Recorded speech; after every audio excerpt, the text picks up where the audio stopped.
Bem, boa tarde. Então, eu e a Adriana temos a função aqui de animar a mesa. Já me perguntaram se vamos colocar todo mundo para dançar. Ainda não. Mas, assim, nada, só para a gente ficar animado. Tarde, 3 horas da tarde, a gente tem que estar animado também. E essa mesa está bastante interessante, até pelo perfil das instituições aqui presentes, e por isso, questões que vão surgir vão ter respostas ou abordagens bastante diferentes, mas muitas que perpassam questões apontadas pelo Brito. Então, nós temos aqui um representante de uma organização social, Márcio, que tem contrato de gestão com o governo federal e tem que responder a um conjunto de demandas do governo federal, com quem ele faz o contrato de gestão. O Cato, vou chamar todos sem falar doutor, professor, nada disso. Cato, que está aqui com o Instituto Privado, com uma função e uma missão bem objetiva, com um foco muito bem objetivo, mas um instituto privado. O Brito, uma fundação de amparo à pesquisa estadual, tem que responder às próprias demandas dos muitos São Paulos existentes, né? Além do estado de São Paulo, tem também vários estados, várias divisões dentro do estado. A FINEP Candinho, pela financiadora de estudos e projetos, uma agência federal, e aí tem que olhar o Brasil como um todo, e a Cecília, que está aqui com um programa, que está aqui para um programa também bem focado, com a função de atender a uma demanda ProCisur, a uma demanda de ciência e tecnologia de alguns países. Então, cada um tem, nós estamos com uma mesa bastante heterogênea e bastante diversa, e que podem provocar vários debates. Mas antes da gente começar a provocar os debatedores, eu queria perguntar se vocês, os presentes ao debate, têm alguma pergunta ou alguma questão para colocar para o Brito, que ele trouxe vários apontamentos. Então, antes da gente começar a perguntar, se vocês teriam algumas questões, perguntas a serem colocadas ao Brito, antes da gente começar a abrir o debate propriamente dito. Ou informações complementares também.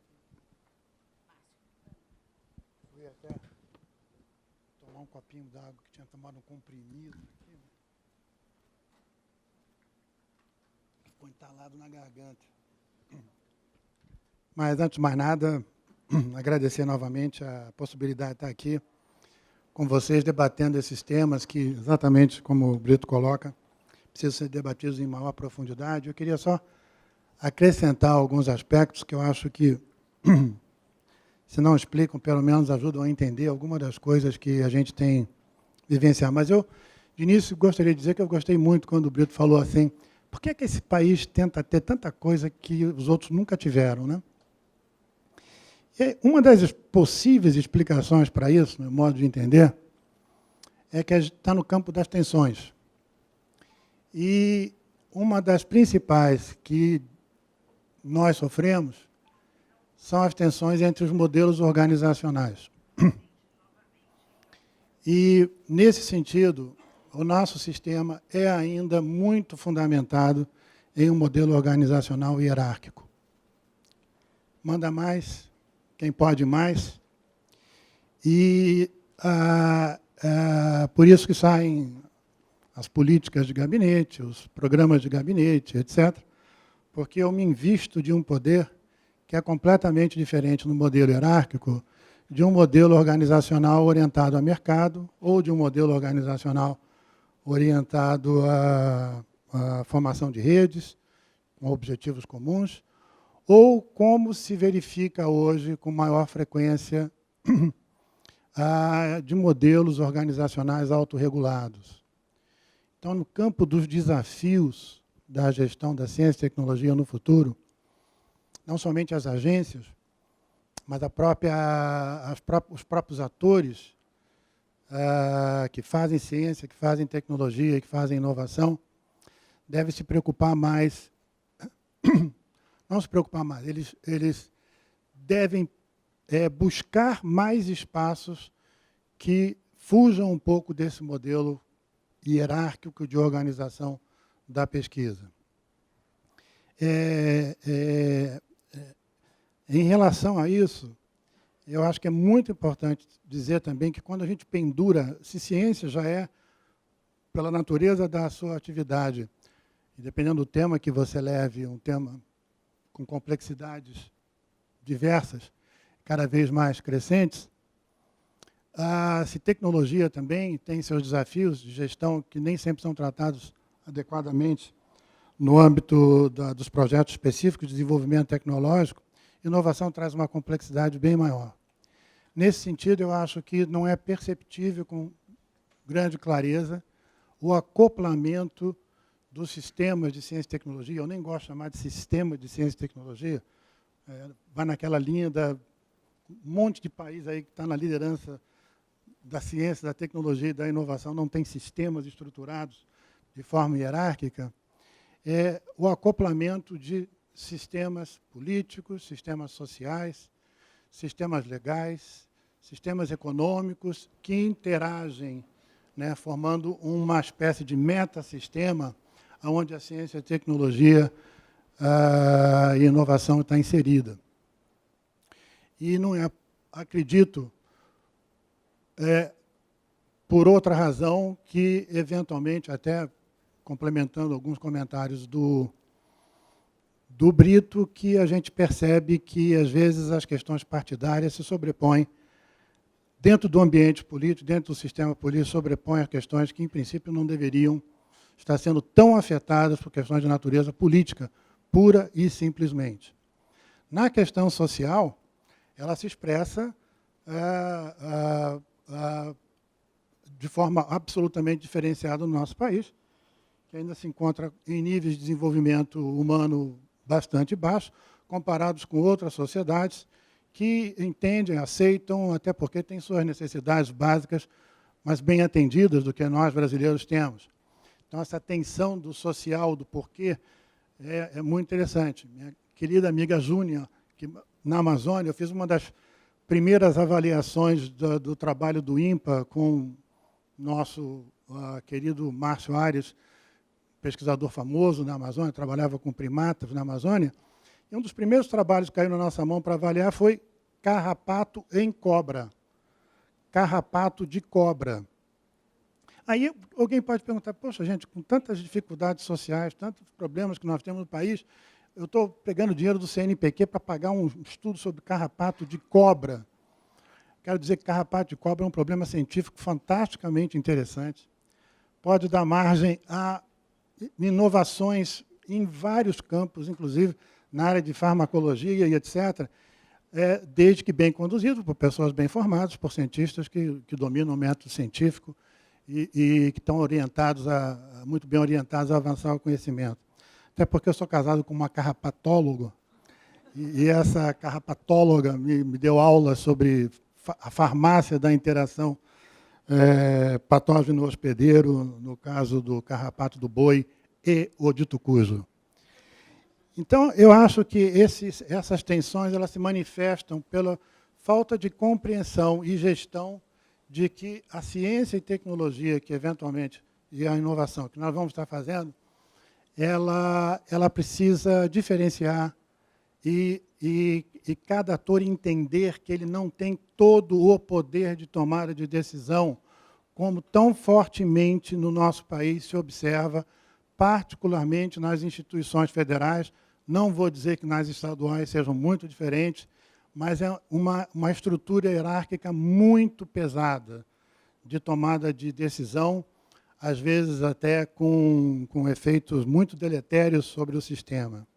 E a tendência que existe em se valorizar sistemas de organização da ciência, da tecnologia e da inovação por arranjos autorreguláveis, ou aglomerados autorreguláveis, como queira chamar, né?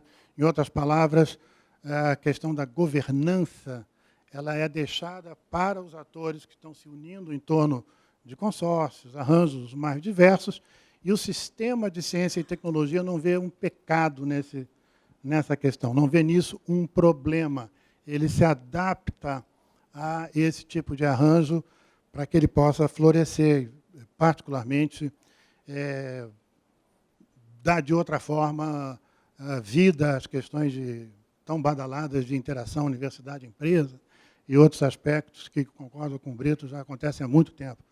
Meu tempo de Embrapa, quando eu trabalhava na Amazônia, nós trabalhávamos fortemente com empresas que plantavam borracha, que plantavam dendê, que plantavam outras coisas e, portanto, isso não é novidade em sistema nenhum. A outra coisa que eu acho que a gente precisava olhar com um pouquinho mais de cuidado é que, na verdade, o nosso aparato legal, ele vai, até para efeitos de revisão, voltei a pegar um pouco da evolução do nosso marco legal em ciência e tecnologia. E, gente, eu acho que a diferença desse marco legal e uma feira, né, popular é pequena. Você encontra um pouco de tudo um pouco, né, com variedades de coisas, né, muito próximas, sendo reguladas de formas diferentes. E eu acho que isso tem gerado muita insegurança jurídica. Ainda que muita segurança jurídica tenha sido também removida, né? Mas, se por um lado você tem isso, você tem coisas boas que não aproveitam. Então, hoje de manhã, estamos ouvindo colegas da Universidade de Manchester falando, e eu não sei se vocês perceberam, eles fizeram menção a um pesquisador, o Philip Shafiro. O Philip Shafiro, ele é pesquisador part-time de Manchester e da Georgia Tech. Correto? E o nosso marco legal permite que essas coisas aconteçam com mais intensidade. Agora, as nossas procuradorias, quando você vai falar nesse tipo de coisa, parece até que estão falando sobre sei lá o quê, entende? Então, a questão da mobilidade, acho que a gestão da mobilidade, em particular, não do pesquisador estrangeiro visitante, ou nós mandarmos pesquisadores para fora, etc., mas a mobilidade entre nós mesmos, ela precisa, eu acredito, aumentar muito. E, no meu entendimento, esse é um aspecto que mereceria uma atenção particular, no sentido de que, como diz o Brito, onde houver multidisciplinaridade, vamos fazer multidisciplinaridade. Onde houver multi-institucionalidade, vamos fazer multi-institucionalidade. Porque determinados problemas vão requerer competências que, necessariamente, em determinado momento, vão estar trabalhando no mesmo espaço por algum tempo, não necessariamente de forma permanente.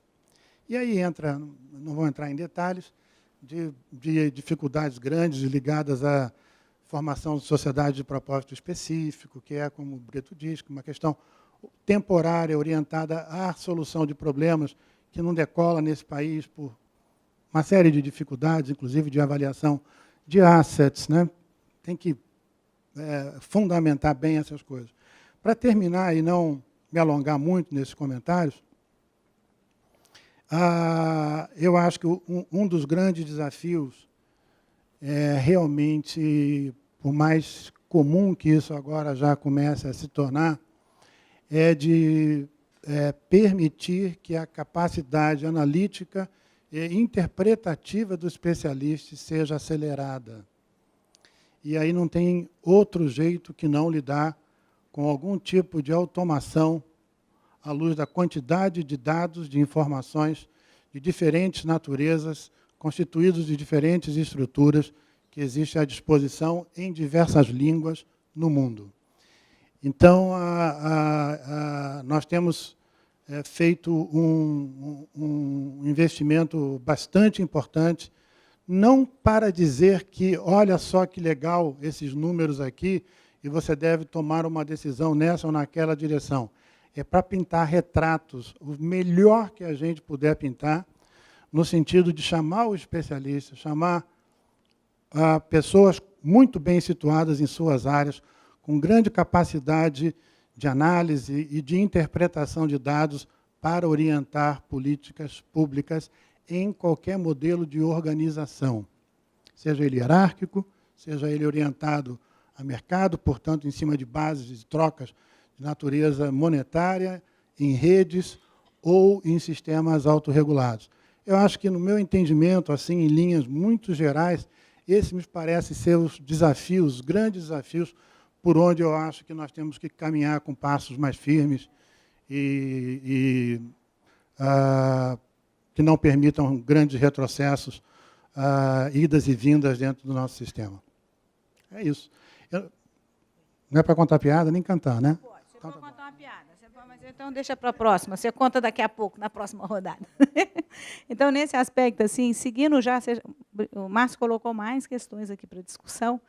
Então, nós gostaríamos muito de ouvir cada uma das instituições pelos perfis diferenciados sobre esses desafios, sobre a dificuldade ou não de se fazer planejamento, como escutam, como é que os stakeholders são envolvidos nessa questão do planejamento em si, do acompanhamento e avaliação nas instituições, até frente todo esse cenário que é bem, vamos dizer assim, para ser bem um pouco irônica, muito simples no Brasil, com tantas escalas de decisão, com tantos níveis hierárquicos, e interessantemente, com os tribunais de contas da União dizendo como que a gente tem que fazer acompanhamento e avaliação. Isso tanto no nível federal como no nível estadual, e afetando, inclusive, instituições privadas também, quando são parceiras do Estado. Então, nós gostaríamos um pouco de ouvir dos presentes aqui, tá certo, Adriana? Um pouco desses comentários, e aí vamos começar com a Cecília, que vai falar como é que é isso frente a um programa latino-americano, um programa que envolve...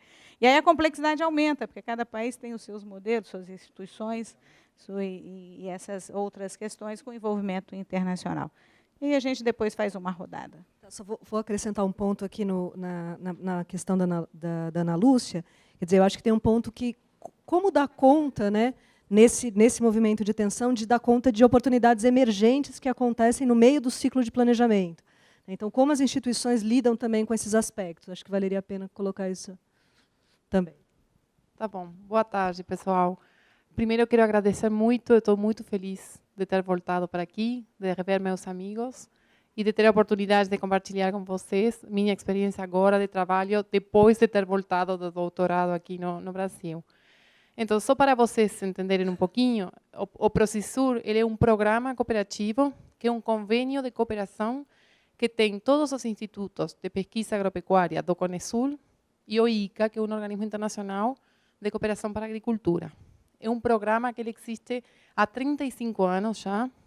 Ele começou com financiamento só do Banco do BID e agora ele se financia com fundos dos países, das próprias instituições e do ICA. Tá? Então, ele é um programa que começou lá em 1980 e até agora tem tido vários momentos para o planejamento, que tem acompanhado muito o movimento das próprias instituições que são sócias. Então, tem acompanhado o planejamento, a dinâmica das instituições e as dinâmicas eu falei que era do agro, não? Sim, da agricultura da região. O planejamento, formalmente, foi feito a partir dos finais da década de 90, quando acabou o financiamento do BID e começou o financiamento dos próprios sócios, parceiros. Aí, nós temos os instrumentos, o plano de meio termo e temos planos anuais para rever o que vamos fazer durante o ano. A gente não tem um planejamento mais longo, porque nós temos o convênio de cooperação que se assina a cada 4 anos. Então, o planejamento vai pelo período que o convênio que é vigente. Tá? Aí, os desafios, agora quando o professor Brito estava falando do tema da heterogeneidade, vocês podem imaginar muito bem a heterogeneidade que a região apresenta tendo o Brasil, Argentina, Chile, Uruguai, Bolívia e Paraguai. Não só desde o ponto de vista dos sistemas de produção, das capacidades institucionais, sino também da própria política institucional de ciência e tecnologia. Vocês têm um INTA da Argentina, que foi criado na década dos 50, e vocês têm um IPTA do Paraguai, que tem 5 anos. Ele só faz pesquisa formal há 5 anos. Então, nessa diversidade, você tem que conseguir encontrar aqueles pontos comuns para trabalhar em conjunto. O programa não faz pesquisa per se, só com financiamento externo, se for o caso, mas o programa o que faz é promover a cooperação entre os países. Então, aí, no plano de meio termo, a gente o que define são os lineamentos estratégicos para trabalhar nos próximos 4 anos, que é o convênio de cooperação. como eu falei, tem tantos anos que tem tido várias formas de fazer o planejamento, na verdade. E vocês têm que entender que a gente tem que inserir na lógica do planejamento do programa os próprios planejamentos das instituições, o que as instituições estão fazendo internamente. Então, aí, várias vezes, o planejamento foi feito desde 2000 até agora, até 2015, o planejamento era feito com base nas linhas que os próprios INEAs tinham nas instituições, a gente tinha os lineamentos gerais. Para fazer depois, mais pontual, a definição dos desafios para abordar no trabalho anual, a gente fazia o que se chamava plataformas tecnológicas. Aí nós convocávamos todos os atores dos países, ou seja, não só tinha o pessoal das instituições de pesquisa, sino que também tinha pessoal do governo, pessoal da academia e pessoal do setor produtivo. E aí se fazia por cada uma das linhas estratégicas a definição das prioridades para os próximos 4 anos. Aí depois os planos anuais já eram feitos diretamente com o pessoal dos INEAs. Tá? Agora, aí o que aconteceu muito, Dri, falando do tema das oportunidades emergentes, é que o Processur é um programa que é muito procurado no sentido para ser aliança, né, a nível internacional. Por quê? Porque você com um só parceiro tem 6 parceiros da região. Então isso tem trazido muita oportunidade para fazer pesquisa com instituições internacionais ou as instituições da Europa para procurar projetos do programa da União Europeia. Tem também fundos externos que procuram parceiros na América Latina, procuram parceiros na América do Sul. Isso levou a que você tinha anualmente uma demanda muito grande para você inserir projetos de interesse da fonte de financiamento na região. Aí a gente pegava. Então isso foi muito bom porque a gente teve uma etapa muito boa de internacionalização. Nós somos bem vistos fora internacionalmente. E a gente captou muito recurso financeiro externo. Mas também teve a limitação que hoje também, quando ele falava o tema da abrangência das coisas e você fazer as coisas bem. O Processur, o ano passado, acabou tendo 11 grupos de trabalho diferentes para um programa que eu vou falar que tem $600.000 anuais de orçamento. Não é um programa enorme assim. Então ficou aquela coisa de você fazer como se fosse uma pipoca, né? Muita coisa, mas bem menorzinho o impacto da questão.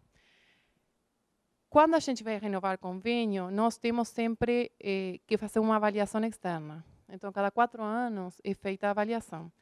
Na última que foi feita, o avaliador ele falou, vocês têm que focar mais, vocês têm que tentar ter maior impacto em menos coisas e não ficar fazendo muita coisa com pouco impacto. Por isso, esse ano mudou a forma de fazer o planejamento.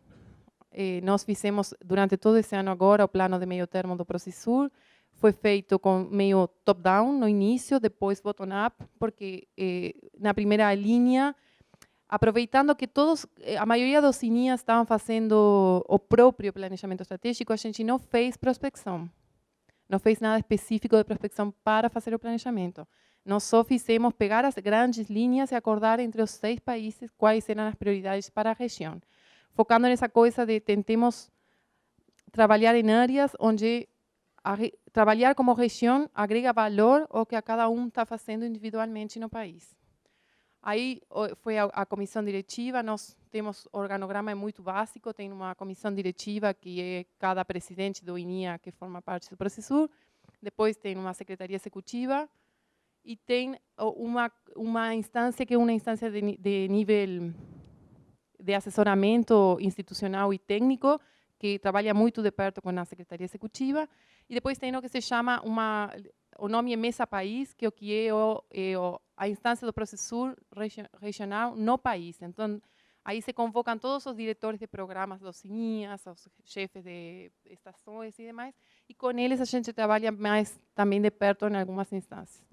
Então, nós agora fizemos as linhas de acima para baixo e depois se definiram os desafios regionais de baixo para cima.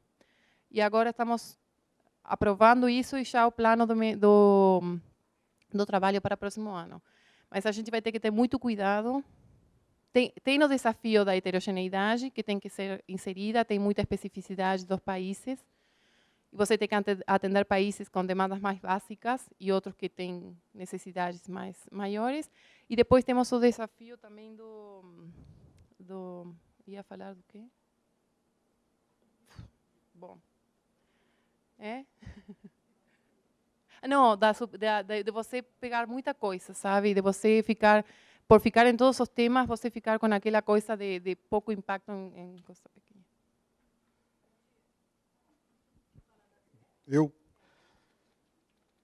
Boa tarde, agradeço o convite ao Sérgio, quero parabenizar todo o grupo. Aliás, me dei conta que há 20 anos é que eu vim aqui quando começou, e é um prazer ver um grupo ser tão bem sucedido, sem perder os ideais iniciais. Vocês realmente estão de parabéns. Precisamos de mais grupos como esse de pesquisa. Nós, lá na FINEP, temos nos beneficiado bastante do serviço de vocês e da inteligência que vocês prestam. Eu me perguntei o tempo todo por que o Sérgio tinha me convidado. Eu não sou intelectual, não sou um pesquisador, não sou um ensaísta. Eu sou um burocrata que trabalha há 20 anos na FINEP e um observador de que fazer fomento nesse país está cada vez mais difícil.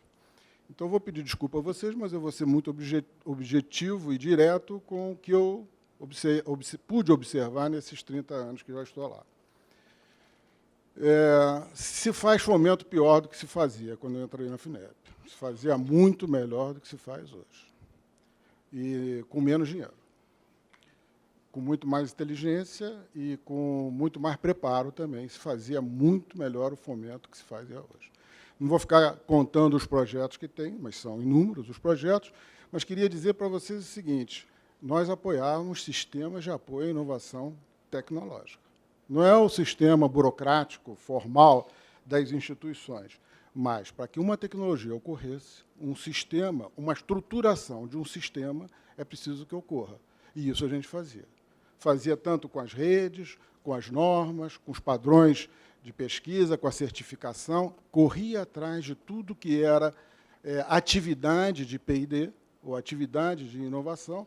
Aliás, inovação é um termo que atrapalha muito, porque nós saímos do Frascati sem dominar o Frascati e fomos para o Orlo, que é muito mais fácil, e acabou que a gente não exercitou essas atividades a fundo. Mas isso... Enfim, cuidávamos melhor de estruturar um sistema de inovação. Hoje nós estamos apoiando grandes e médias empresas a fazer planos de negócio onde tem tecnologia junto. Isso é um problema. E quando o Brito fala da pesquisa orientada, que cabe mais a esse segmento onde eu trabalho, nós perdemos muito fôlego para fazer isso. Perdemos capacidade técnica e perdemos condições de estruturar ações para isso. O advindo do MCT também não combinou com as suas instituições de fomento, pelo menos com a nossa, uma regra melhor de trabalho. Os fundos setoriais com os comitês gestores e suas governanças específicas também não ajudou muito. Então, tem todo um conjunto no sistema que a gente precisa rever. E estamos perdendo uma oportunidade que está passando debaixo aí da nossa porta, que é a emenda constitucional 85. Pouca coisa está sendo feita lá. Os benefícios que estão sendo estruturados lá são pequenos. É o mínimo, é o máximo que se pode dizer, são pequenos. Nem sequer nós estamos aproveitando para tornar o fundo constitucional. Estamos de olho no fundo social, com royalties do petróleo, onde vamos ter que disputar com todo o sistema financeiro nacional, estatal. Quer dizer, lá, nem o comitê gestor desse fundo está formado, e nós estamos de olho nele lá. É o pássaro voando. Mas o pássaro que está na mão, que é o FNDCT, nós estamos deixando minguar. E não estamos melhorando a governança dele também. E não fizemos nada para fortalecer ele. Se tornássemos ele, nessa oportunidade, um fundo constitucional, ele não viraria o ano com o problema da anualidade fiscal. E nós começaríamos o ano seguinte com dinheiro. E, ainda por cima, investindo com esse recurso. Nem sequer estamos fazendo o que conseguimos fazer em 2003, de pegar esse dinheiro e trazer para dentro da FINEP e lá, concomitantemente, lançar os editais. pelo menos você resguardava o dinheiro dos projetos. Nem isso a burocracia de Brasília permitiu fazer. E isso possibilitou que mais projetos fossem estruturados, com calma por lado de quem é o executor, com calma por lado de quem é o fomento, para organizar e selecionar. Nem isso a gente está fazendo mais. Então, do lado regulatório, o Márcio, você tem toda a razão, mas tem coisas muito óbvias que a gente podia estar fazendo e não está fazendo. Passa um programa plurianual sem sequer uma coordenação do sistema. Né? Esse lado operacional ao que o Brito se referiu, nem um modelo americano, no mínimo que ele funciona bem, a gente sabe copiar. Porque lá opera porque as agências de encomenda e a fronteira do conhecimento avança porque o CNPq de lá avança com ela. E é livre para avançar. E se não fosse assim, a gente não ia acumular conhecimento.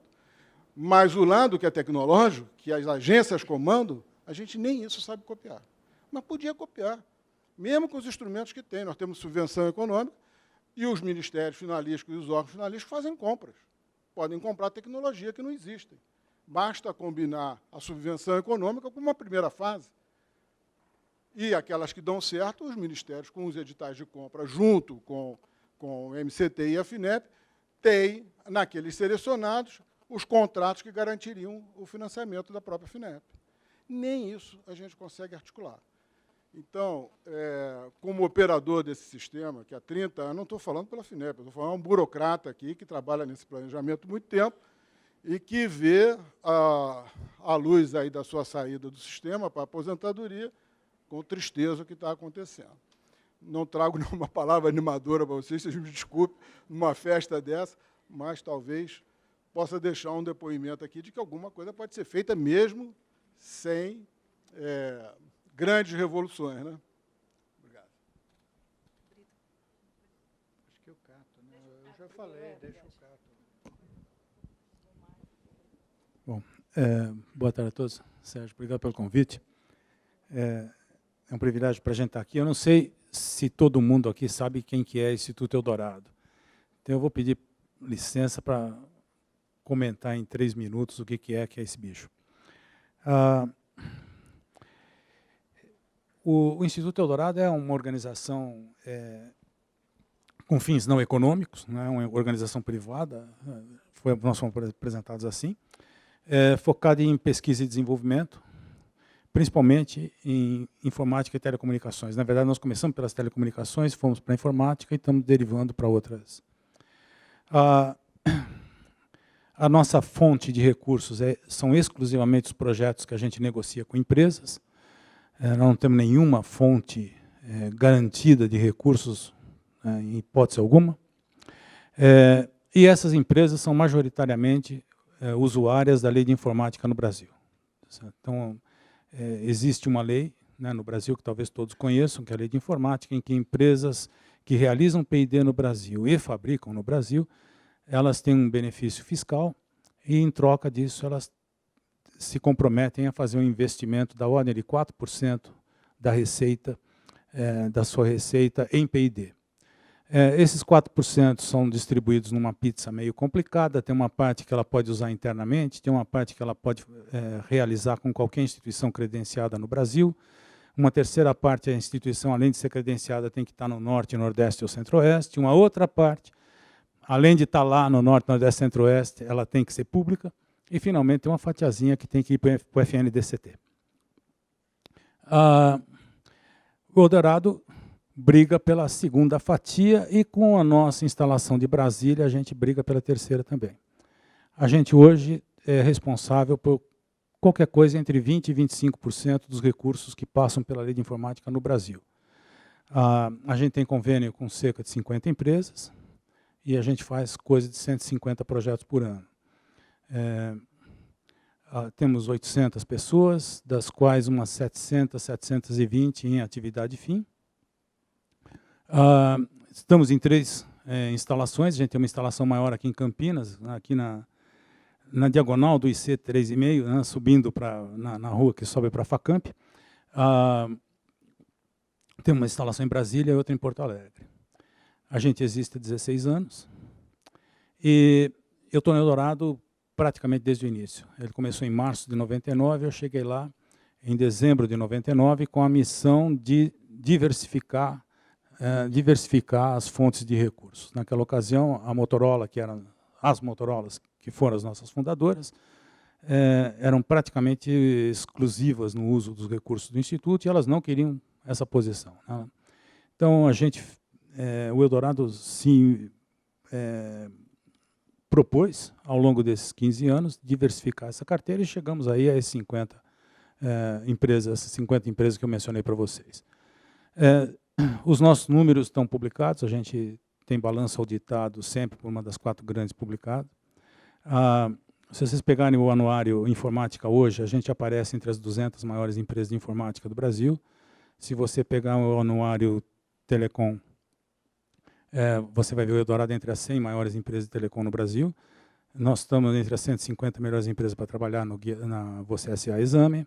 A gente está entre as 10 melhores empresas do Brasil para você começar a carreira também na Você SA Exame. E a gente, em 2013, foi escolhida a melhor qualidade de vida do Brasil para início de carreira, na Você SA também. Olhando pelo lado do desafio, né? Antes de Eldorado, eu tive um período igualmente de 15 anos no CTI. A maior parte desses 15 anos, 11 anos e quase 12, eu passei na direção do CTI, tive o privilégio de ter o Brito lá como membro do nosso Conselho Técnico Científico. E saí do CTI, eu brinco que quando eu cheguei ao 10º ministro, eu achei que tinha dado a conta, e acho que esse é um dos primeiros desafios que fazer CIT no Brasil. Não, foi ao longo de... Mas, gente, eu fiz recentemente uma palestra aqui num evento aqui da Unicamp, e o título é P&D, CIT, para quê? Discutindo esse assunto. E eu usei para ilustrar as nossas dificuldades uma linha do tempo com a sucessão dos ministros na pasta de Ciência e Tecnologia. E dá uma tapeçaria inca, asteca, sei lá, que é um monte de faixinha colorida, não, um negócio... 30 faixinhas. Em 30 anos de MCT, foram 20 ministros. O pior é que se você pegar 3 deles, né, o Sardenberg, o Vargas e o Sérgio Rezende, você tem 15 anos. Então, nos outros 15, você teve 17 ministros. E o que é pior é que política de ciência e tecnologia faz sentido se ela vier engatada numa política industrial. Eu peguei e falei, deixa eu botar a linha do MDIC aqui em cima. E o MDIC conseguiu ter um ministro a mais nos 30 anos. Ele teve 21. Tá certo? E as linhazinhas não se... Exceção feita na mudança de presidente, que troca os dois, quando um ministro de ciência e tecnologia está entrando, o outro está saindo e vice-versa, esse negócio vai cruzando. Você fala, como é que você mantém coerência, né, entre as políticas brasileiras? Eu acho que esse é um dos grandes desafios que a gente tem. E eu não pus o Ministério da Educação aqui embaixo, tá certo?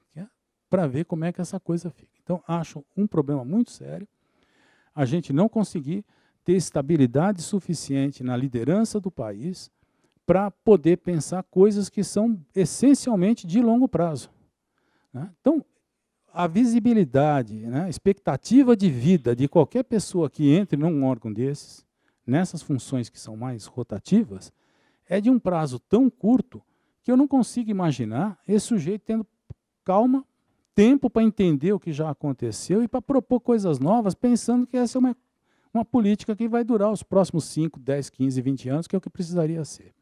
Então, acho que começa aí, né, começam aí os nossos desafios. Você falou, né, da fragilidade das nossas, do nosso marco regulatório, né, das inconsistências entre as leis. Isso também é terrível. Eu tinha um membro do nosso Conselho de Administração que falava que ciência e tecnologia é uma coisa tão de risco que no Brasil até o passado é imprevisível. Tá certo? E é o que a gente vive. Volta e meia você tem uma decisão, uma regra, uma decisão de TCUs que vivem, né, assombrando todo mundo, e volta lá para trás. Tá certo? Nós temos relatórios de projetos de lei de informática, relatório de 2006. Né? Desculpe a FINEP, mas eu tive um relatório da FINEP que demorou 10 anos. 10. Eu entreguei o relatório em 2004, recebi a avaliação final, o ano passado. Então, é muito complicado, né? É muito complicado você... O que acaba acontecendo com isso?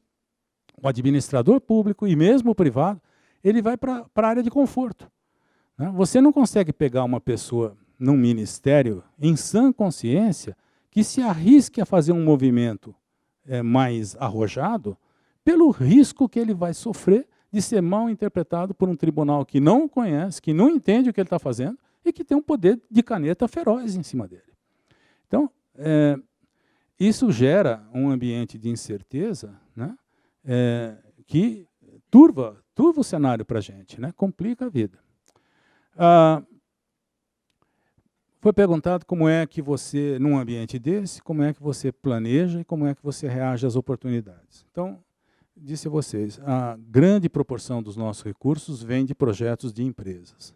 Isso faz com que o nosso horizonte seja um pouco mais curto. Nessas áreas em que a gente atua, praticamente desapareceu a empresa nacional. Nós trabalhamos apenas ou quase exclusivamente com empresas multinacionais. O que a gente faz fora do escopo da lei de informática, que qualquer coisa entre 10% e 20% da nossa receita, nunca mais do que isso, aí sim você tem empresas locais, mas aí, em geral, as demandas são por desenvolvimento, principalmente desenvolvimento de software. Então, a área mais ligada à pesquisa fica mais debaixo do guarda-chuva da lei de informática. E ainda assim, as empresas têm uma incerteza com relação à elegibilidade de determinados projetos e ao retorno que elas têm que demonstrar para isso. Então, as demandas das empresas normalmente são demandas de prazo mais curto. São demandas de prazo mais curto e em assuntos atuais. Isso aí nos obriga a fazer um trabalho de casa, que é tentar adivinhar o que será que as empresas vão comprar de nós daqui a 2, 3 anos e nos prepararmos para isso. Então, um trabalho de atualização, de prospecção, etc., ele é feito preliminarmente e é bancado com recursos próprios, tá certo? Tentando antecipar o que será esse futuro de médio prazo, de forma a gente estar pronto com laboratório, com experiência, com algum protótipo, algum caso resolvido, pessoal treinado, adequado e assim por diante, para poder fazer face a uma demanda que talvez apareça, talvez não. Tá certo? A gente vive nessa linha tênue, né, entre o acerto e o erro o tempo todo. Preocupações, né, temos muitas. Tá certo? Acho que a gente tem um modelo excessivamente calcado em controle. Se você pegar um relatório de lei de informática, por exemplo, ele foi aos poucos virando um relatório burocrático de natureza basicamente financeira, né? Com regrinhas, você não pode gastar mais do que tanto em tal item, etc. Há muito pouca, como foi dito com relação à FINEP, eu acho que nós sofremos um empobrecimento na gestão da ciência e tecnologia em vários setores. É lógico que você tem ilhas de excelência, mas tem uma queda no diálogo. Tá certo? O diálogo virou muito mais financeiro, né, muito mais focado no resultado quantificável e de curto prazo, né, ao invés de ser uma conversa, um exame que podia ser mais profundo, mais pesado, inclusive, sobre as consequências, os resultados a médio e longo prazo que esse trabalho vai gerar e assim por diante. Eu prefiro deixar a coisa por aqui, né, e deixar que, se houver interesse, a gente explore como é que nós trafegamos nessas linhas, tá certo? E na hora, no debate que a gente pode ter a seguir, a gente aprofunda também.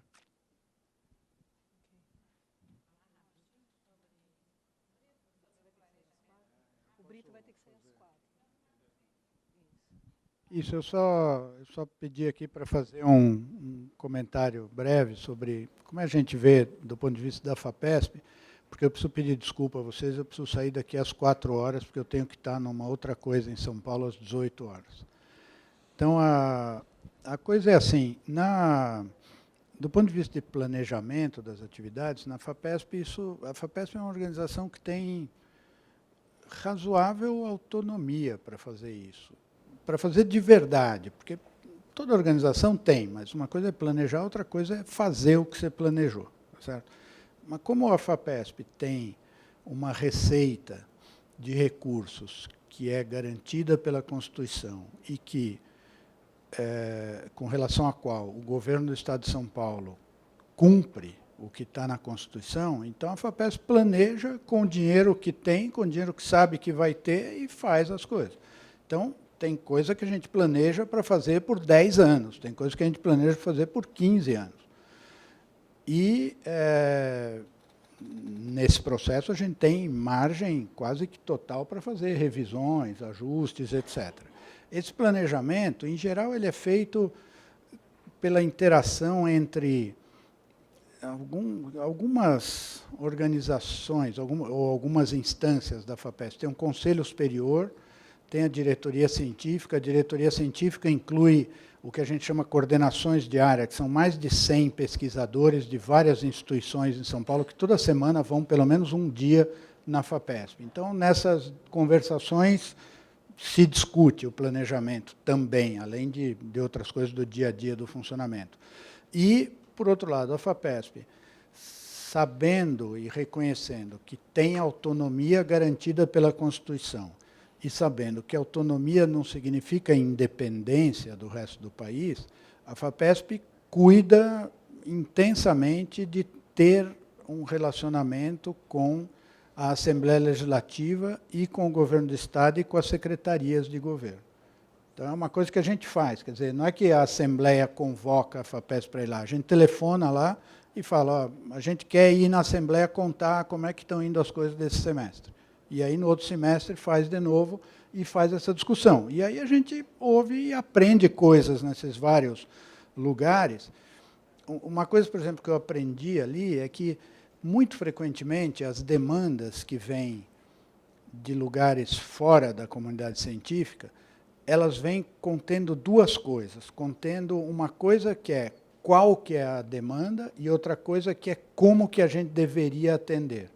E a gente tem que aprender a não ligar para a segunda parte, porque, em geral, é uma parte que quem está falando não sabe como é que funciona, e prestar atenção na primeira, que é qual que é o problema do qual estão falando, porque aí, invariavelmente, dá para achar alguma coisa que você pode fazer que vai tratar daquela coisa. Então, é um negócio que, às vezes, a maneira como apresentam, da primeira vez que você ouve, parece até meio ofensivo, porque por que não faz, não sei o quê, mas não é por que não faz, de que problema que essa pessoa está falando? Essa pessoa tem uma legitimidade, porque ela está nesse lugar por alguma razão.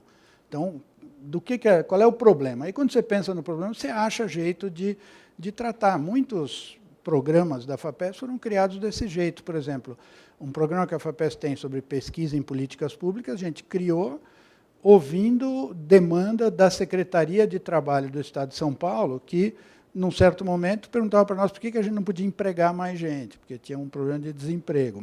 Então, o problema era o desemprego. Empregar mais gente nós não podemos, mas nós podemos estimular pesquisadores de São Paulo a pensarem no problema do emprego e terem ideias que a Secretaria possa vir usar. Então, é um negócio de virar, de entender de que problema que a pessoa está falando. Uma coisa que a gente tem tentado fazer na FAPESP, não com a frequência e com o cuidado que a gente deveria, mas pelo menos a gente faz um pouco, é o assunto da avaliação dos programas. Quando você faz um programa, daí a pouco avalia para ver se aquilo lá fez o que você achou que ia fazer. Então, o DPCT tem nos ajudado em várias instâncias desse tipo de avaliação. E a terceira coisa que eu queria dizer é que, para nós também incomoda esse negócio do Tribunal de Contas, etc. Vários falaram disso, mas eu queria dizer uma coisa que eu vejo de um jeito um pouquinho diferente. Quer dizer, na maneira como eu vejo, a maior parte do problema nesse campo não está no Tribunal de Contas da União e no Tribunal de Contas do Estado. Está na lei. Porque o Tribunal de Contas não inventa as coisas. Todo o papel que eles mandam para nós está escrito. Sempre começa assim, eles são super formais. Sempre começa com alguma coisa. Com base na lei, tal, assim, assado, artigo, não sei quem, aí vem um negócio horroroso que você tinha que fazer. Não foram eles que inventaram isso. O serviço deles é cuidar para que as organizações cumpram a lei. Então, eu acho que a gente devia prestar atenção nesse assunto quando a gente fala de planejamento de ciência e tecnologia, do desenvolvimento do sistema, o Brasil prestar mais atenção nas consequências das leis que faz, porque como o Brasil é um país onde não tem essa cultura de que todo mundo tem direito a um julgamento justo, porque pode ser que demore 20 anos, então não é justo mais, tá certo? Então, pode ser que nunca aconteça. Como demora demais, então a sociedade brasileira adotou esse desvio de achar que se fizer uma lei totalmente draconiana, as pessoas não vão violar a lei, e aí você não tem que tratar do problema do julgamento justo. E aí a lei fica alucinante, porque a maneira de fazer uma compra é horrorosa, a maneira de alienar um bem é horrorosa, quer dizer, é um troço praticamente impossível de funcionar, só que o problema está na lei, não está em quem está lá controlando a lei para fazer que ela seja executada. E realmente é um problema, viu? Para nós tem sido uma dificuldade, é como o Cato falou, o administrador público vive permanentemente sob o medo de ter feito alguma coisa, ou uma coisa que você faz há 50 anos de um jeito, de repente ele chega e fala, não, não pode mais fazer assim. E aí você tem que, em uma semana, inventar o jeito de refazer o sistema para aquela operação acontecer. Mas, olha, eu digo isso, mas a FAPESP faz as coisas que ela tem que fazer, com algum grau de sucesso, alguma eficiência, mas o fundamento de conseguir fazer é uma coisa a qual foi referida aqui pelo colega aqui da FINEP, que é a história seguinte, quer dizer, você precisa saber quanto recurso você vai ter e quando que você vai ter. Não é que você precisa saber que você vai ter muito recurso, você precisa saber quanto que é. Quanto que é, você faz o melhor que dá para fazer dentro daquele recurso. Agora, o mundo federal brasileiro se move numa coisa que ninguém sabe quanto dinheiro vai ter. Então, como é que você fala de planejamento se você não sabe quantos reais você vai poder gastar? Não adianta planejar. Então, enquanto não tiver, eu acho, um sistema no governo federal para ter algum grau de confiança sobre a disponibilidade dos recursos, o planejamento fica totalmente em quinto lugar, porque o assunto é todo dia correr para ver se consegue pagar as bolsas de 2013, depois as de 2014, depois as do mês passado, não sei o quê, e daí você está no outro ano com 2 anos de atraso. Aí não tem planejamento que vença isso. Olha, muito obrigado pela oportunidade, peço desculpa por ter que sair assim logo depois de falar, mas eu tenho que fazer isso. Desculpe. Obrigado, Brita.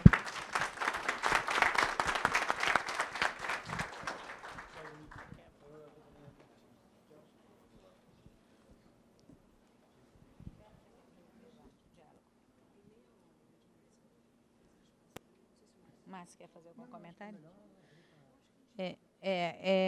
Nós estamos só ajustando aqui a mesa, fazendo um alinhamento aqui na mesa.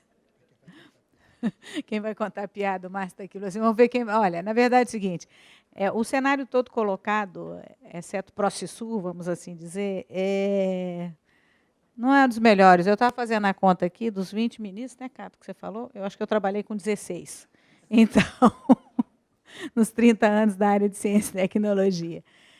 Mas, por outro lado, o GEOP, o núcleo acadêmico, tem a oportunidade de estar gerando informações e gerando trabalhos críticos sobre acompanhamento, planejamento, acompanhamento e avaliação, que são essenciais para os gestores públicos e para mesmo os gestores privados estarem trabalhando nesse processo e estarem olhando com outros olhos, tentando implantar, porque eu também fui burocrata, 30 anos, sei lá quantos anos eu fui, e a sensação de frustração é muito grande quando a gente vê as instituições sendo afogadas pela burocracia.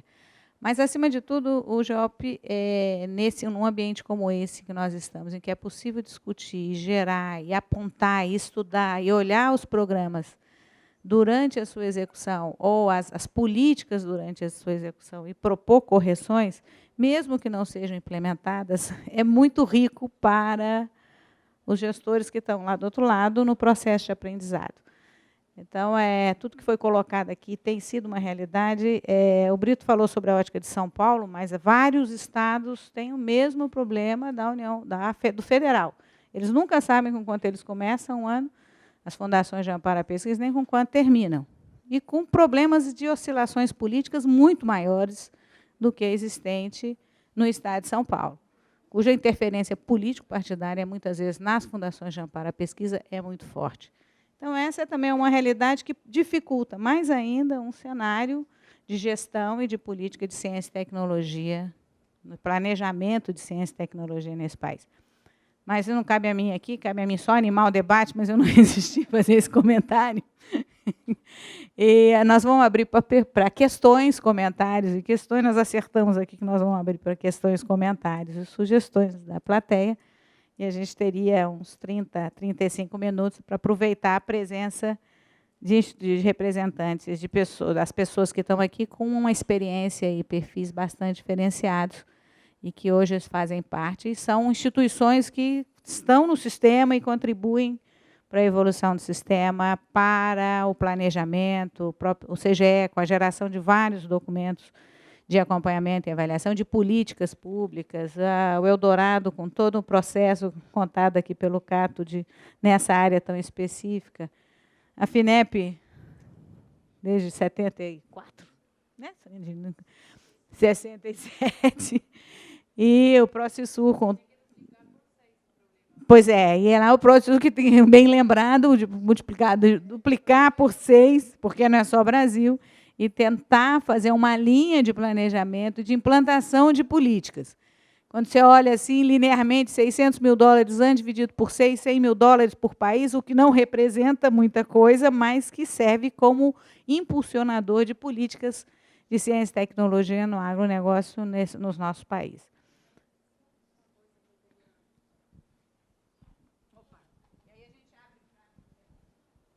Só uma coisa nesse sentido, até das articulações. Bom, a inestabilidade que tem aqui no Brasil, política, é igual nos demais países, vamos falar, e a gente tem o mesmo problema. Agora, o secretário executivo que estava antes que eu, ele foi feita uma comemoração, despedida, ele falou que ele ficou 10 anos lá e passaram, pelo período que ele teve lá, 36 presidentes diferentes de instituições, ou seja, aqui muda a política, muda a presidente da instituição, muda quem vai lá representar no ProCisur, ou seja, parece que às vezes você vai começar sempre de novo, né? Vai explicar tudo de zero. Então, esse problema também tem. E o que a gente tem agora do tema do planejamento também, para tentar diminuir o fato de você ter muita coisa emergente, é fazer articulações com outras instâncias que existem no âmbito regional. Por exemplo, tem o Conselho Agropecuário do Sul, que é um conselho que foi criado, que são ministros de agricultura da região. Eles também têm uma agenda, eles também se reúnem e definem política. Então, aí a gente está alinhando as duas agendas para tentar justamente não ter muita surpresa de demanda pontual. E uma outra coisa que eu acho que é difícil às vezes é quando você vem com um modelo muito arraigado já na instituição, por exemplo, no caso do planejamento do ProCisur, o ProCisur há 10, 12 anos que tem o mesmo modelo de gestão. Agora tem uma inércia das instituições sócias para continuar pensando o ProCisur do mesmo jeito, que quando você quer tentar mudar alguma coisa, tem que romper, assim, quebrar essa coisa que tinha o pesquisador, que formava parte do ProCisur, para o planejamento e não continuar naquela linha de pensamento que vinha fazendo até esse momento. Vamos abrir? Questões?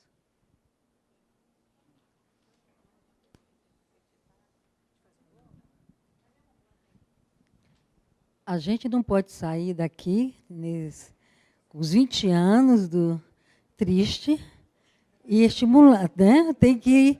Cadê a animação, né? Eu acho o seguinte, olha, eu acabei de completar 60 anos. Olha, foi uma felicidade, porque eu fui tirar logo meu documento de idoso para ir para os estacionamentos, para ir no cinema de segunda a sexta, sem pagar, um monte de coisas assim, super estímulo para um monte de coisas, né? Aí, outra coisa que eu achei interessante é a integração entre esses órgãos de controle com a universidade. Por exemplo, eu trabalhei um bom tempo com um dos presidentes da Embrapa, e E era uma briga entre a Deste com a Embrapa, principalmente na época de aumento de salário, que não queriam, era como se fossem assim, inimigos. Aí um dia eu falei com o presidente, por que o senhor não vai lá e não faz uma palestra da importância da instituição, traga esses técnicos de lá para dentro da instituição, para que eles conheçam da importância que ela é para o país, para a agricultura brasileira, para esses pontos. E aí melhorou o relacionamento, inclusive, naquele ano, não houve aquela briga, foi aprovado o aumento de salário, aquelas questões todas. Agora nós temos o TCU, o Ministério Público, também com as suas medidas, que eu vejo assim, que nós temos que atender com os indicadores de ciência e tecnologia, com a nossa produtividade, porque tem que atender o TCU, que deveria ser uma obrigação institucional prestar conta nas suas avaliações de impacto econômico, social, ambiental, para esses órgãos e levar indicadores para eles e melhorar esse relacionamento. Isso é possível? Vamos fazer mais algumas? A gente...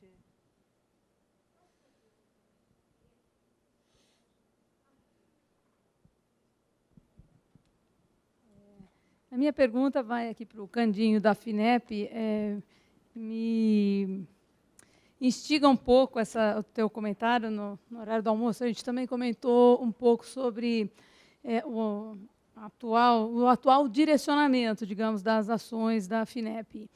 Minha pergunta é a seguinte: quando você olha a aplicação do FNDCT ao longo desses 15 anos, 16 anos, você vê que uma quantidade expressiva desse recurso foi destinada, né, às instituições científicas e tecnológicas, às universidades, para a infraestrutura, né, que a gente tinha comentado um pouco sobre isso. O que, de alguma maneira, sempre despertou, digamos, a discussão sobre os recursos dos fundos setoriais. Eles eram recursos que deveriam, em parte, ser destinados à inovação também, ainda que essa questão gerasse algum tipo de incômodo. E, quando você pega esses dados, essas informações, você vê que uma parte pequena, né, dos recursos do FNDCT foi efetivamente destinada à inovação, o que gerou, durante algum período, uma certa insatisfação das empresas, uma vez que esse recurso recurso, né, proveniente da contribuição delas e que elas deveriam se beneficiar.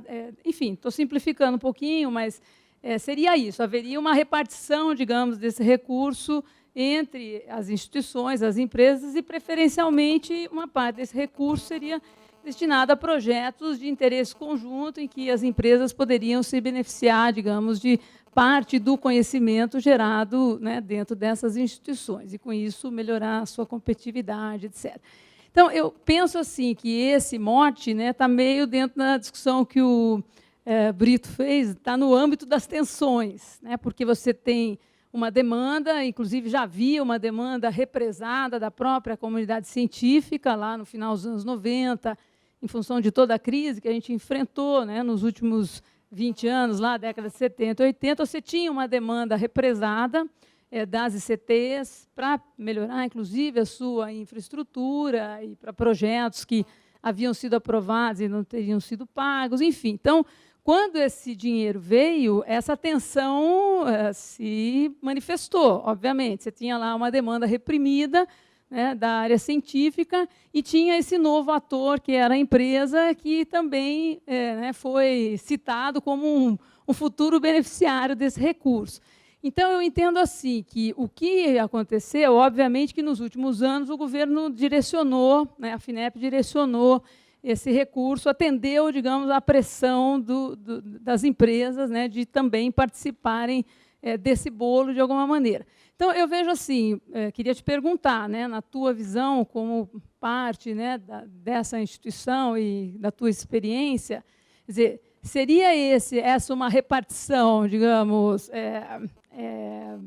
uma demanda das empresas legítima, né, porque esse recurso também é dela, ou seria essa destinação maior? O que a gente observou também nos últimos anos é assim: uma redução forte da parte não reembolsável do dinheiro e um aumento grande do montante de crédito via PSI, via uma série de programas lá de sustentação do investimento que, né, de certo modo, sobrou uma parte desse dinheiro, e esse dinheiro foi repartido, né, para esses projetos de inovação. Então, esse foco atual da FINEP, mais né, voltado para as empresas, é resultado dessa legitimidade da demanda das empresas ou foi porque o dinheiro não reembolsável vem minguando ao longo do tempo e você tinha lá um montante de crédito e acabou que gerou o Inova Empresa como uma forma de você, né, até essa parceria da FINEP com o BNDES,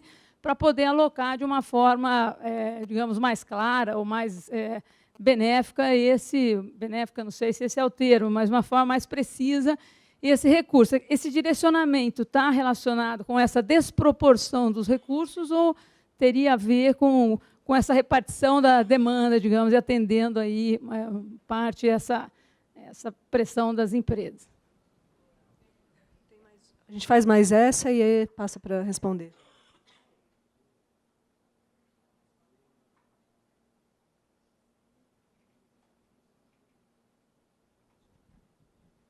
Eu acho que desde de manhã tinha uma coisa assim andando no ar que apareceu um pouco nas primeiras conversações, depois veio à tarde.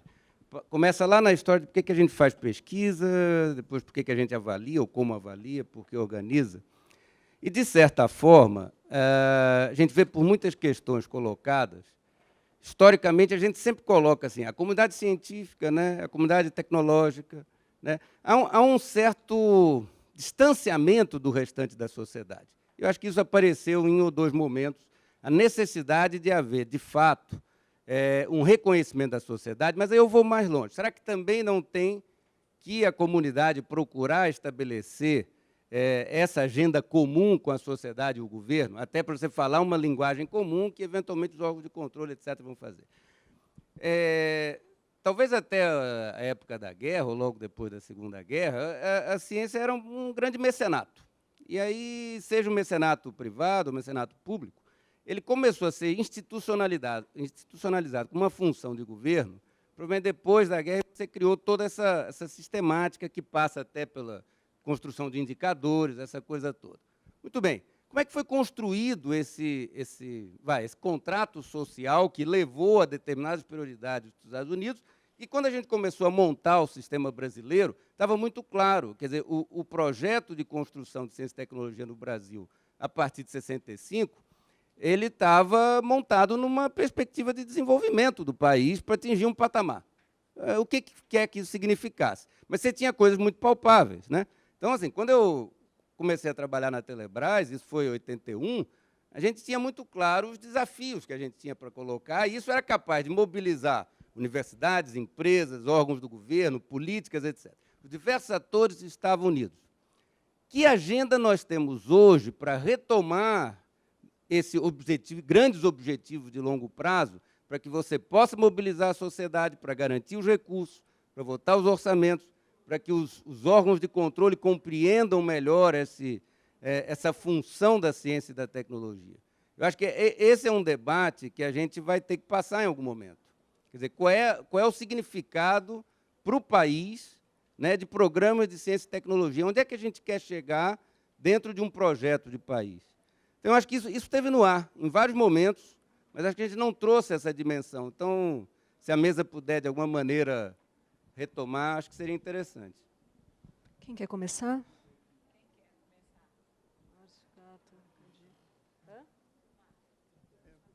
Eu acho... Bom, eu posso começar, mas o Candinho tem uma resposta objetiva, direta, né? Mas eu acho que o resto do público quer saber para onde foi o dinheiro da FINEP, se foi para a inovação. Então começa, Candinho. Eu dividiria a história do FNDCT em termos de recursos em 4 momentos. Um primeiro momento onde a governança era exclusiva da FINEP. E lá a FINEP conseguia fazer a estruturação desses sistemas de inovação com mais facilidade, porque a governança era dela. Então, ela não só montava a rede de pesquisas com os pesquisadores, ela chamava chamava o conhecimento existente no país, nas diversas esferas que eles estão, centros de pesquisa, universidades, empresas, chamava para um conjunto de reuniões para detectar um programa de atividade de pesquisa, nos vários níveis de conhecimento que se tinha. E ali se formavam redes de conhecimento em que ela ia tentando administrar. Então, era possível atuar não só na geração de conhecimento, mas como era possível também atuar na parte de certificação, estruturar capacitação, estruturar laboratórios, enfim, fazer o conjunto de atividades que era necessária para aquela atividade prosperar. O que a gente chamava de estruturação de sistema de inovação, sistema de P&D. Naquela época não se falava tanto em inovação. Aí veio o MCT. E o MCT levou um tempo, a MCT e a FINEP, para entender o que cada um tinha que fazer. No meu entendimento, o MCT não fazia a política, mas queria operar. E a FINEP não queria que ele operasse e queria fazer a política. Ficou uma queda de braço anos, até que veio os fundos setoriais aconteceram. E aí veio o dinheiro, porque não, teve um período de falta de dinheiro exatamente antes, quando o MCT foi criado, ficou uma escassez de recursos muito grande. Com o advento dos fundos setoriais, aconteceu que cada fundo setorial tinha seu comitê gestor. E não tinha coordenação, isso. Os comitês gestores, os integrantes dos comitês gestores acreditavam que o melhor era o projeto que ele encaminhava, em vez de fazer uma política de desenvolvimento para aquele setor. Bom, recentemente, mais recentemente, esse fundo começou, os fundos, depois com a saída do petróleo, né, com os royalties, mudança na regra do jogo dos royalties do petróleo, esse dinheiro escasseou muito. E a FINEP também, em termos de recursos próprios, não tinha muito para investir. O PSI, o Programa de Sustentação do Investimento, foi a maneira que a instituição encontrou para continuar um ciclo. Agora, só que isso é um recurso anticíclico, acabou. E é um dinheiro que não é próprio para a atividade de P&D. Os prazos não são casados de acordo com os prazos de execução. Então, a FINEP está num buraco hoje incrível, em função desse funding que ela apostou muito, apostou elevado demais. Então, a situação não é das melhores, em termos de recursos para o sistema, e o FNDCT escasseou também. Acabamos de ter mais um corte aí no sistema como um todo, de 7 tiraram 2,6. Então, esse ano de 16 vai ser um ano à míngua, né? Não vai ter recurso para quase nada. Nós temos um agravante com relação ao FNDCT. Como é que a FINEP operou sempre isso? Como ela sabia que o recurso não ia ser desembolsado num ciclo só, num ano só, o que ela fazia? Ela multiplicava o volume de contratos. Então, quando eu tenho 100, eu contrato 3, 4.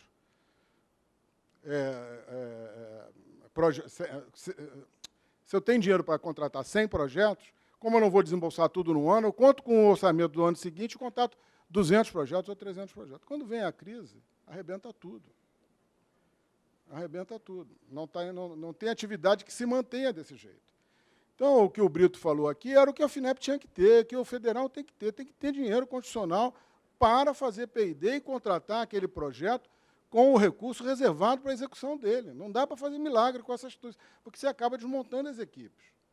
Nós estamos com um projeto hoje que é sério, um projeto que é a bateria à base de sódio, é uma coisa importante, porque, em termos de energia, no renovável é o que segura, por causa da intermitência do fornecimento de energia solar ou eólica.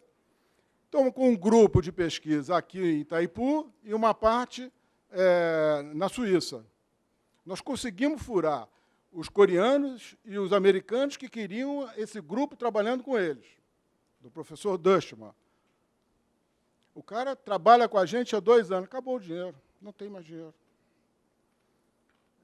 Nós vamos desmantelar essa equipe e não faz mais depois. Depois acabou, porque cada um vai para um lado e esse conhecimento se perde.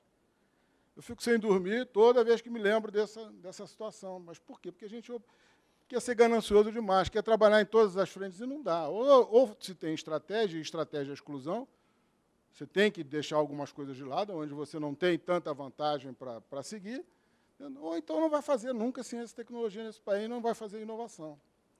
Eu só queria abusar um pouquinho e dar uma resposta ao meu colega aqui, que é o seguinte: de fato, a FINEP é um horror na prestação de conta. Eu tenho vergonha daquilo lá. Mas também a academia e os pesquisadores não ajudaram em nada nesse ponto. Nós já passamos por 3 reformas nesse sistema, ninguém foi lá e disse assim, copia os americanos, eles fazem direitinho. Eu apresento um projeto correto, com todos os itens que eu preciso e com todas as etapas que eu vou vencer, acabou, meu. Eu só vou controlar o resultado depois. Se você trocar o projeto, mas chegar ao resultado, trocar o roteiro do projeto, mas chegar ao resultado, e daí? Chegou o resultado. O pesquisador tem que ter essa liberdade.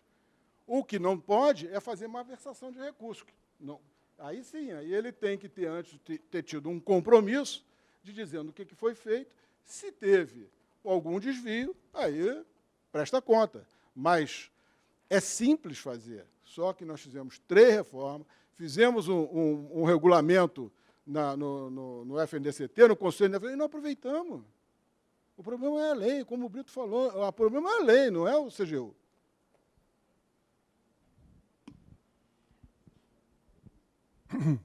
Depois de tanta alegria, né? Tanta felicidade, tanta coisa maravilhosa, acho que a gente vai sair realmente aqui com a alma renovada, né? Com as esperanças, né? Todas elas em alta. Tem coquetel, tomara que tenha bastante álcool nessa história, etc. Mas essa questão cíclica, né, que a gente enfrenta e a gente tem que pensar realmente em forma de sair, porque, como muitos já mencionaram aqui, apesar de todas as questões conjunturais, etc., ainda é possível se fazer muita coisa, seja no ambiente universitário, seja no ambiente privado, seja através do uso da criatividade de bolar arranjos, etc., parcerias. Ainda, obviamente, tem muita coisa acontecendo. Mas o pensar estratégico do sistema, que não é só o pensar estratégico do sistema de ciência e tecnologia, ele não tem essas questões originárias necessariamente dentro dele mesmo, né? Tendo acompanhado um pouquinho esse processo, particularmente no que diz respeito à origem dos fundos para cá, na verdade, o Ministério do Planejamento desse país ele foi realmente transformado em um fornecedor de DAS para a máquina pública. Quê? Sabe o que é DAS? Ah, sim, Nem nós dois, hein? O Ministério, quer dizer, a estrutura dos órgãos públicos é definida pelo Ministério do Planejamento.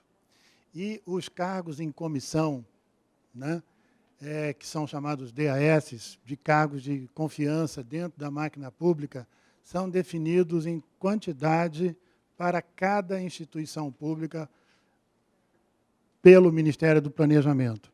Agora, planejar o país mesmo, essa foi uma capacidade que eu acho que alguém, de várias maneiras, expressou aqui, para onde nós vamos, por que eu faço ciência, o que o Brasil quer ser quando for grande, uma série de coisas que a gente fica sem resposta. E não vamos entrar em detalhes aqui, porque se pegar qualquer grande programa no país, hoje você sente a falta dessa definição de natureza estratégica, né?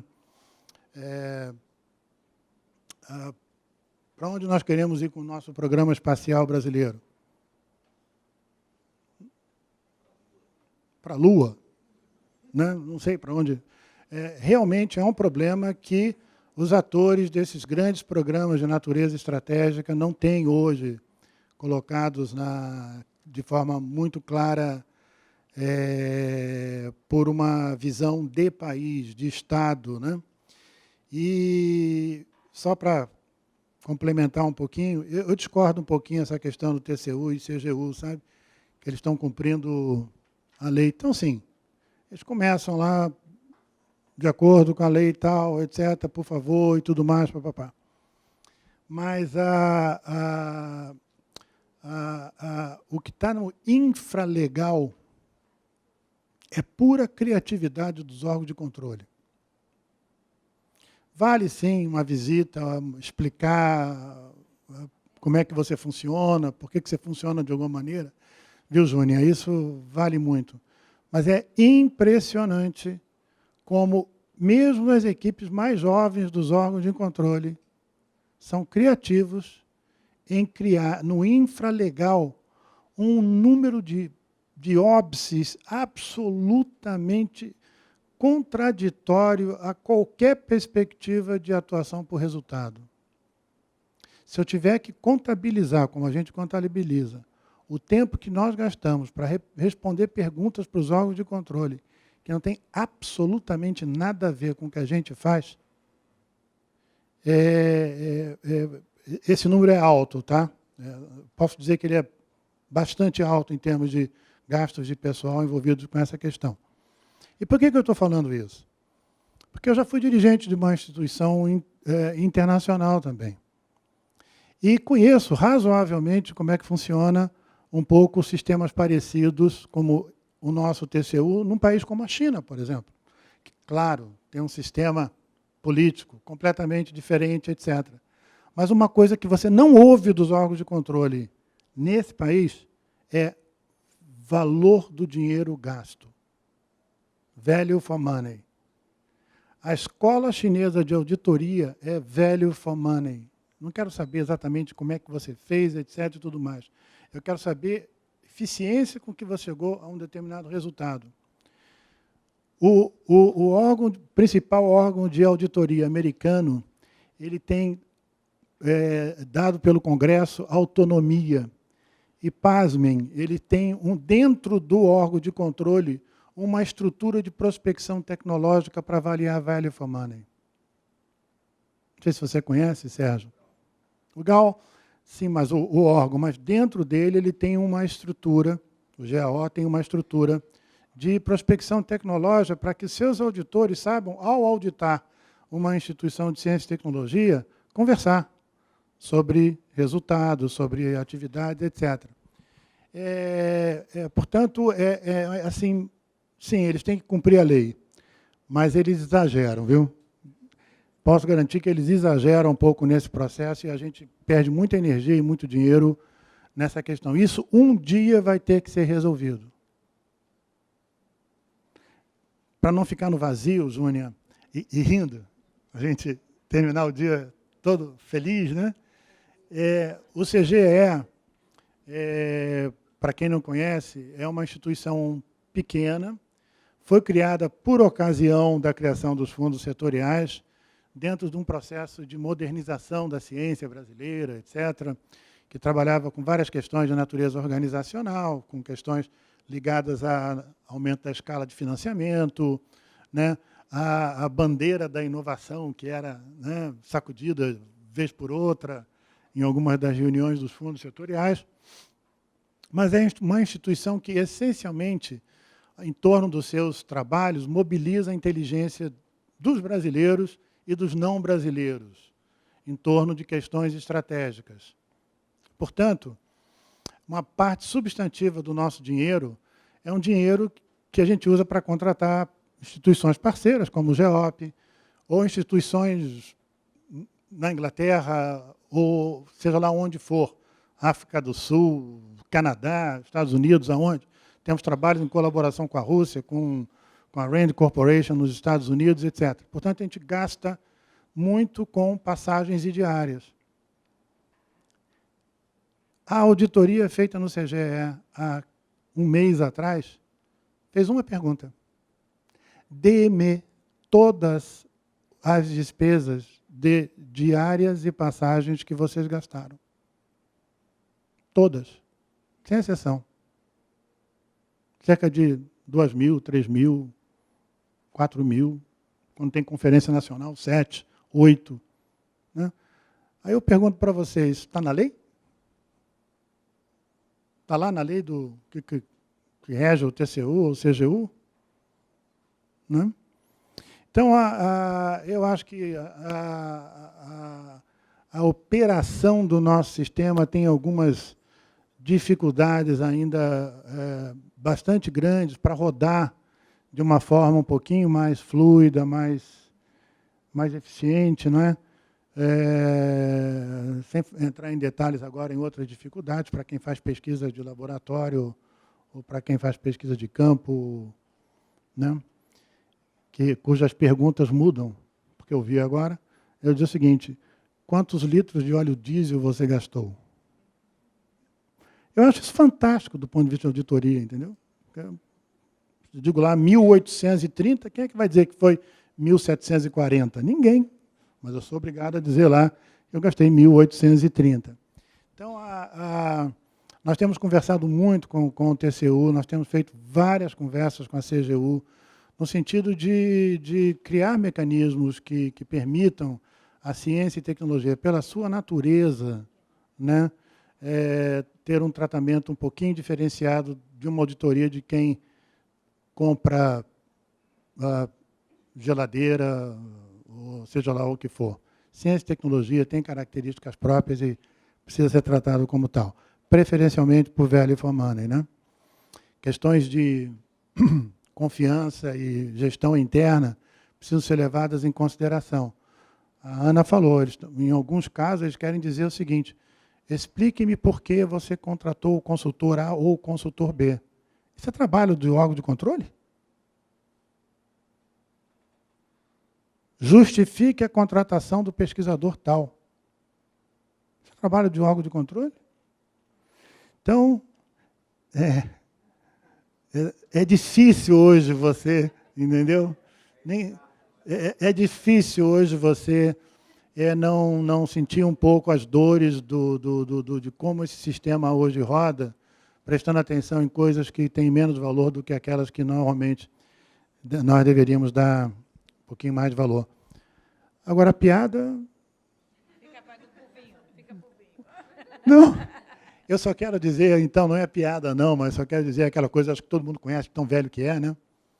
Que independentemente de crise, independentemente do fogo que você estivesse observando dentro do sistema, a dificuldade, vocês conhecem aquela do beija-flor, não conhece? Quem não conhece? Gente, pelo amor de Deus, alguém tem que conhecer, né? Independentemente de qualquer coisa que esteja acontecendo em qualquer momento de crise ou de pujança, né, vale aquela metáfora do beija-flor, que, se deparando com um incêndio florestal, corria ao lago, pegava um pouquinho de água com o bico e jogava no fogo. Imediatamente voltava, pegava um pouquinho mais de água e jogava no incêndio. E assim toda hora, naquele desespero, e o fogo lá para cima. Aí chegou um elefante e falou, olha, eu acho que com esse método aí você não vai apagar esse incêndio, não. Eu, elefante, com essa tromba toda, não estou conseguindo, você com esse teu biquinho não vai fazer diferença. Ele falou, estou fazendo a minha parte. Então, acho que essa é uma lição para a gente. Independentemente de crise, vamos fazer a nossa parte, porque se a gente fizer ela direitinho, né, seguramente, em algum momento lá na frente, quem sabe ela repercuta, dê o impacto que a gente espera e que a gente gostaria para o nosso país.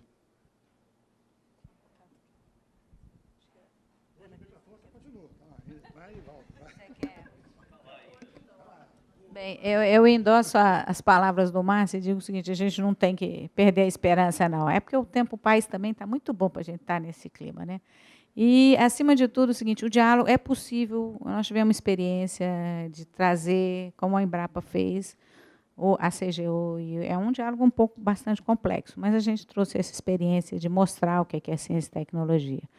E o Brito comentou aqui a questão da gente não ter, a área de ciência e tecnologia, não utilizar muito o que a Anvisa usa das consultas públicas e do Ministério da Saúde.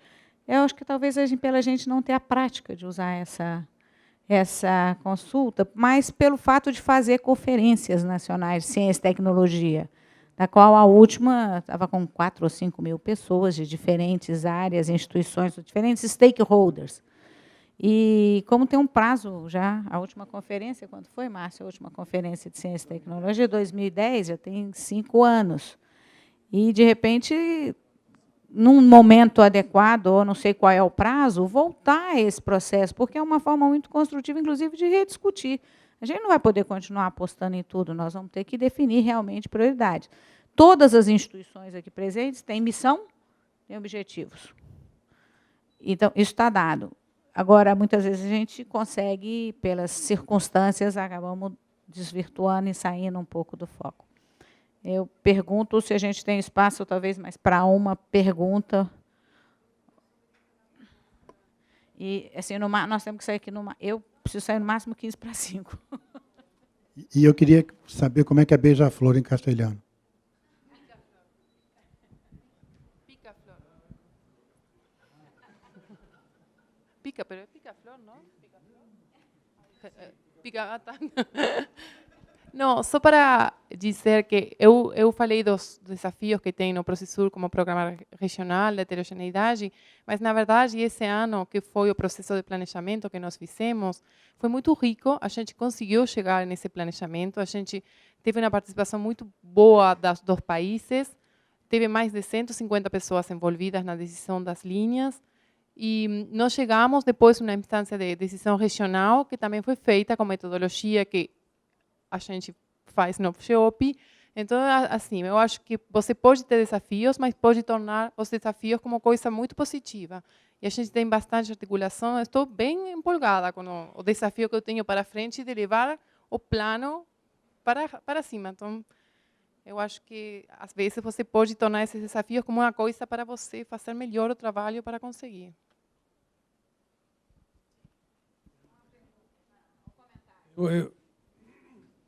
Eu não tenho perguntas. Eu tenho um comentário. O meu espírito de beija-flor acabou quando eu era pequenininho, tá? Eu nem pica-flor, que é outra história. Tudo bem. O que eu quero dizer é o seguinte. Eu concordo com muita coisa que foi dita, discordo da metade também, e eu não vou falar disso. O que eu quero dizer é o seguinte. Nós estamos num momento de crise evidente. Uma crise política, uma crise econômica, tal. Agora, a economia real não está parada. Tá?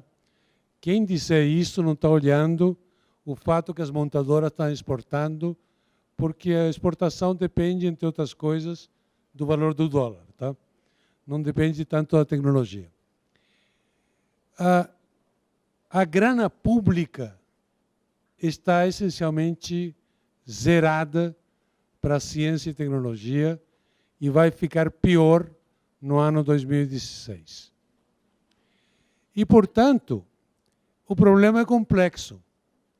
Agora, nenhum cientista gosta de enfrentar problemas triviais, porque se o problema é trivial e se o resultado do experimento é predizível, não vale a pena fazer o experimento.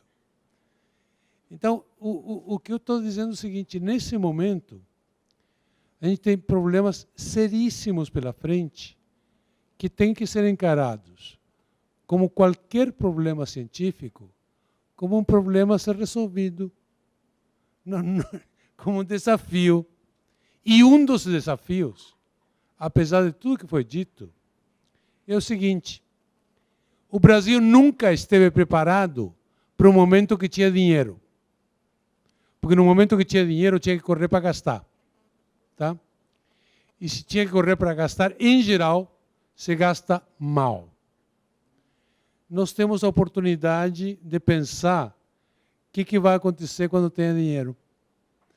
E fazer planejamento estratégico de verdade, que não resulte, como a Conferência Nacional, por muita festa e 5 mil pessoas, numa lista de supermercado interminável, em que tudo é importante e nada tem prioridade. Isso não é culpa dos outros. Não é culpa da CGU, da AGU, é culpa nossa. Um dos maiores inimigos do planejamento de ciência e tecnologia no Brasil é a comunidade científico-tecnológica. Cada um de nós, enquanto cientistas, acredita que seu umbigo é de ouro e, portanto, tem que olhar para ele com amor o resto da vida. E, portanto, o problema mais importante que tem não é o país, não é a nação, mas é teu umbigo. Eu acho que nós temos uma oportunidade de diálogo.